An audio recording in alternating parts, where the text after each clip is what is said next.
Hai pemirsa semua, selamat datang di video kali ini. Kali ini kita punya pembahasan yang cukup menarik terkait dengan bisnis dan usaha dan juga peluang keberhasilan buat teman-teman ke depan seperti itu ya.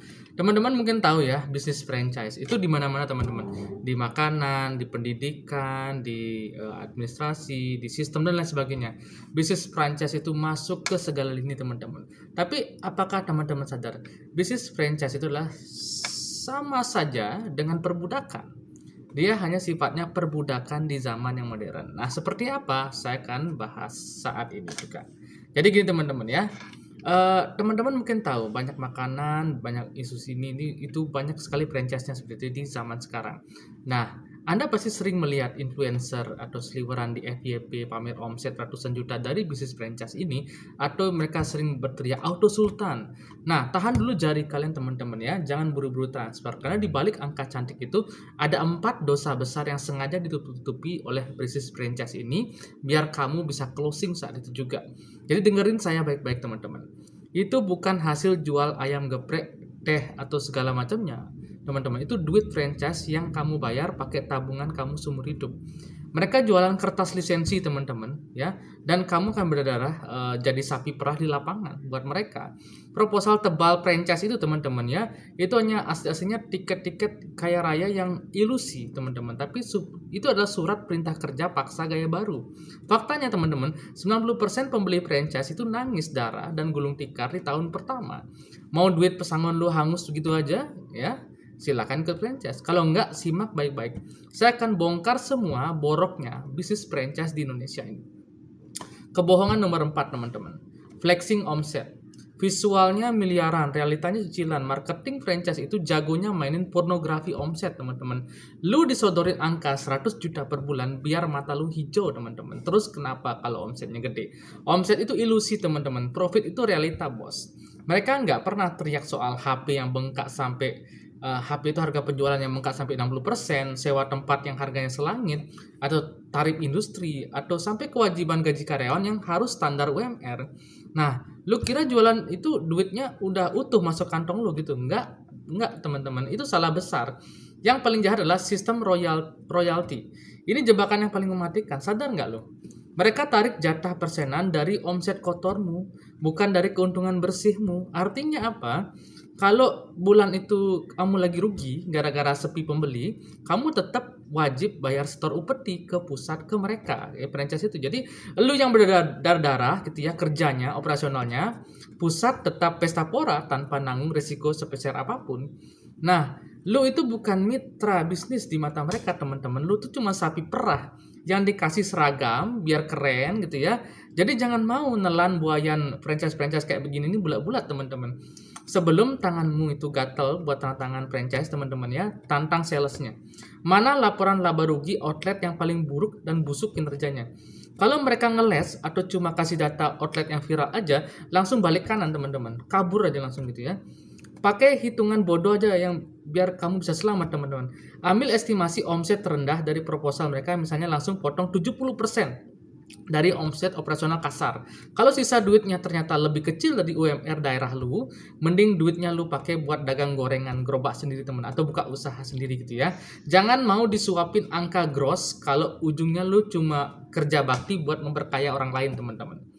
Dan kebohongan yang nomor 3 dari franchise-franchise ini adalah mitos outlet pilot. Jadi sekali lagi saya tidak sebut nama merek franchise-nya ya. Jadi outlet pilot teman-teman. Salah satu viral yang 1000-nya gagal gitu teman-teman. Jadi lu pernah nggak diajak tour ke outlet percontohan yang antriannya panjang kayak ular gitu ya, dan mata lu langsung lihat hijau, lihat ojol numpuk di depan kasir. Sadar bos, itu bukan bisnis, itu panggung sandiwara. Outlet pilot itu seringkali cuma etalase teman-teman, disuntik iklan gila-gilaan sama pusatnya mereka, atau parahnya antrian settingan biar lu nafsu transfer duit franchise fee lu gitu ya. Dan lu hanya lihat satu yang viral, tapi lu dibutakan dengan fakta bahwa di kecamatan sebelah ada 10 mitra lain yang lagi megap-megap nunggu bangkrut dalam waktu 3 bulan pertama. Nah, kenapa lu nggak pernah dengar cerita gagal dari omset franchise mereka? Karena gini teman-teman, karena mulut mereka dijahit paksa sama surat yang namanya NDA atau No Disclosure Agreement. Jadi para korban ini dilarang keras koar-koar soal kebusukan sistem kalau nggak mau kena denda hukum lagi seperti itu ya. Jadi hening cipta buat hal-hal yang sifatnya kritis itu mereka dibungkam teman-teman ya. Jadi jangan jadi domba yang manut aja digiring ke kandang macan teman-teman. Pakai taktik intelijen jalanan kalau mau selamat di bisnis kayak ini teman-teman ya. Satu, abaikan total outlet ramai yang ditunjuk oleh sales. Langsung buka Google Maps dan cari outlet franchise mereka yang lokasinya paling ngumpet atau reviewnya paling sedikit. Datang ke sana pas jam mati atau sekitar jam 2 siang gitu ya teman-teman ya. Nah, silahkan datang ke sana. Pesan minum, pesan makan, terserah mau ngapain di situ ya. Nah, cari karyawannya. Karyawan bukan owner teman-teman ya. Cari karyawannya dan tanya pelan-pelan di sana sambil santai teman-teman. Gaji lancar nggak mas? Gitu tanya gitu ya. Atau stok sering numpuk sampai kedaluarsa nggak mas? Gitu ya. Nah, jawaban jujur dari muka karyawan yang kelelahan itu adalah data yang paling valid dan harganya jauh lebih mahal ketimbang dari proposal tebal manapun. Kalau karyawannya aja udah ngeluh, gaji telat, bonus nggak cair-cair, insentif gini gitu kurang ya, itu tandanya franchise itu udah tinggal hancur gitu teman-teman ya. Nah, kebohongannya nomor 2, vampir bahan baku. Nah, lu bukan bos teman-teman di bisnis ini, tapi sapi perah logistik. Ini rahasia yang paling gelap yang bikin para franchiser itu kaya raya. Sementara lu megap-megap bayar cicilan. Aslinya mereka itu bukan jualan brand atau sistem bisnis teman-teman. Mereka itu tengkulak bahan baku yang naik level, itu aja. Jadi lu dipaksa diwajibkan dan ditekan buat beli bubukan, saus, bumbu rahasia ya, ini itu sistem ini itu gitu ya, cup dan lain sebagainya gitu ya. Harganya gila-gilaan bos, bisa 300% di atas harga pasar. Dan lu ngerasa jadi business owner gitu. Salah besar teman-teman. Lu tuh cuma kurir retail mereka. Lu yang nanggung resiko sewa ruko mahal, lu yang pusing harus ngurus karyawan rewel, tapi mereka yang nikmatin margin gurih dari jualan bahan baku itu tanpa resiko basi. Coba aja lu nekat belanja di pasar misalnya, pasar induk, pasar pusat gitu ya. Nyari barang yang persis sama biar harga penjualannya sedikit turun. Nah, ketahuan deh sedikit di situ ya. Jadi seperti itu teman-teman ya. Posisi lu tuh selalu kejepit total teman-teman. Lu kerja keras banting tulang cari pelanggan, tapi profit lu digerogoti habis-habisan tiap kali lu restock barang ke pusat. Mereka memonopoli jalur logistik itu teman-teman, menjadikan kamu sapi perah abadi selama kontrak itu masih berjalan. Lu nggak akan bisa pernah menang perang harga lawan pedagang lokal yang belanjanya cerdas di grosiran. Karena modal lu sudah dipalak duluan sama mitra lu sendiri. Nah, makanya jangan mau dibodohi proposal cantik teman-teman sebelum lu taken kontrak. Lakuin blind test ala jalanan. Beli sampel bahan baku mereka diam-diam, terus lu lari ke toko grosir bahan kue atau pasar induk gitu ya. Cari barang substitusi atau pengganti yang rasanya mirip 90%. Hitung selisih harganya pakai kalkulator. Kalau harga dari pusat lebih mahal 2 kali lipat dari harga pasar, angkat kaki sekarang juga dari franchise geblek itu gitu ya. Lu nggak akan pernah kaya kalau margin keuntungannya udah disedot habis sama pusat sebelum lu sempat jualan satu pun atau satu porsi pun. Seperti itu teman-teman. Dan kebohongan yang pertama yaitu kontrak penjara. Nah, tanda tangan instan teman-teman ya di bisnis kayak gini nih itu kayak perpisahan penuh ancaman teman-teman, serius. Jadi sekali lagi teman-teman ya, pena atau pulpen yang kita pegang itu ya untuk di surat kontrak itu ketika Anda sudah tanda tangan, Anda sudah bukan lagi mitra bisnis, Anda resmi jadi tawanan perang teman-teman bagi mereka. Lu kira aman ketika misalnya lu udah baca sekilas, terus coba baca ulang lagi pasal-pasal yang sengaja dicetak pakai front-front yang kecil gitu ya di bagian belakang. Nah, di situ sering tertulis jebakan yang paling mematikannya teman-teman. Kalau lu misalnya bangkrut atau gerobak, mesin kopi atau peralatan yang lu beli lunas pakai duit tabungan lu sendiri, itu nggak boleh lu jual ke orang lain tanpa seizin pusat. Alasannya royalti. Itu gila bos. Lu yang beli asetnya, tapi mereka yang punya hak kontrolnya, kan gila itu. Lebih parah lagi kalau lu mutusin buat nyerah, terus lu mau tutup gerai karena rugi berdarah tiap bulan harus bayar itu, nggak norok gitu ya. Nggak semudah itu. Lu bakal kena denda penalti puluhan juta karena dianggap memutus kontrak sepihak sebelum waktunya. Lu mau protes atau spill kebusukan manajemen mereka di sosmed, nggak bisa teman-teman. Tim legal mereka udah ngasah parang bernama Undang-Undang ITE. Sekali lu posting, somasi melayang ke rumah lu. Posisi tawar lu lemah banget teman-teman. Duit lu udah di tangan mereka.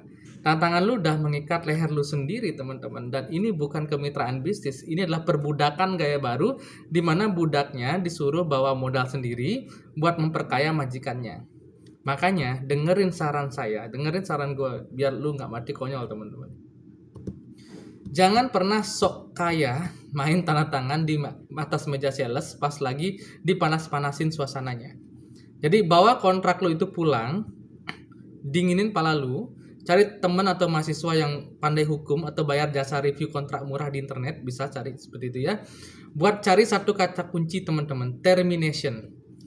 Cari kausal spesifik apa yang terjadi kalau lu rugi 6 bulan berturut-turut. Kalau di situ tertulis lu tetap wajib bayar royalti, dilarang tutup atau kena denda kalau berhenti atau hal-hal seperti itu, bakar kontraknya, teman-teman. Detik itu juga. Bisnis itu cari untung, teman-teman, bukan cari perkara. Pastikan lu punya pintu darurat yang legal sebelum lu masuk ke gedung yang apinya udah nyala, teman-teman. Jadi sakit hati memang dengarnya, teman-teman, dan Anda wajib marah. Wajib, bos.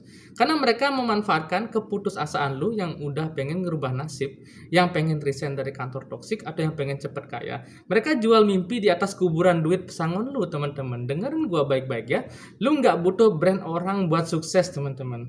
Daripada setor ratusan juta cuma buat beli gerobak stikeran, mending lu pakai sekian puluh juta buat riset, resep sendiri, jatuh bangun punya lu sendiri, untungnya 100% masuk ke kantong lu sendiri. Jadilah pengusaha beneran, bukan sapi perah berkedok mitra.